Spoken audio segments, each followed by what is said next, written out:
কি করছে? সিকিউরিটি, ওই রাস্কাটাকে মেরে এখান থেকে বের করে দাও।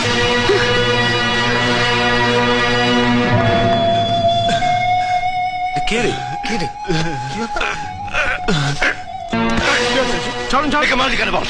সোনালি দেবী বলেছেন। সোনালি যাবে বলছে। এই যে মেগাস্টার কেষ্টদা, আপনি এখানে? সিকিউরিটিকে দিয়ে তুমি কাকে মারতে বলেছো জানো? জানি। জানো? হ্যাঁ হ্যাঁ জানি। জেনেও তুমি চুপচাপ বসে আছো? তোমার লজ্জা করছে না? আমার ঘেন্না করছে। ওকে মেরে পুলিশের হাতে তুলে দিলে তবে আমার গায়ে জ্বালা মিটবে। তুমি পুরনো দিনের সব কথা ভুলে গেছো? কিচ্ছু ভুলিনি। আপনি ভুলভাল বকছেন। নেশার ঘুরে আছেন তো, নেশা কেটে গেলে সব বুঝতে পারবেন। আরে আমার মদের নেশা তো একটু পরেই কেটে যাবে, কিন্তু তুমি আরো মারাত্মক নেশা আটকে পড়েছো সোনালি। নাম, যশ, খ্যাতি, প্রতিপত্তি, টাকা পয়সা নেশা তোমার কোনোদিন কাটবে না, আর সেই জন্য তুমি পুরনো দিনের কথা ভুলে গেছো।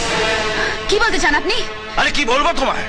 একটা কুকুর কাছের মানুষটাকে চিনতে পারে, আর তুমি মানুষের নিজের মানুষটাকে চিনতে পারলে না। আরে তুমি তো কুকুরের চোদম। কেষ্টদা, আজ তুমি যাকে লোক দিয়ে মারিয়েছো, ও তোমার জন্য যা করেছে, রক্তের সম্পর্ক থাকলেও মানুষ মানুষের জন্য তা করে না। তুমি ওর কাছ থেকে সব রকম সুযোগ সুবিধা নিয়েছো, প্রয়োজনে ব্যবহারও করেছো, কিন্তু কোনোদিন জানতে চাওনি ও আসলে কি। আসলে ও যে কি সেটা আমার থেকে ভালো কেউ জানে না।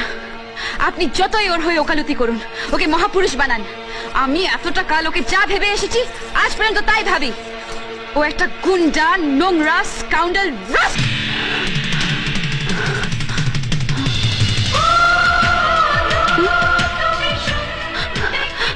বিজয়, বিজয় কাল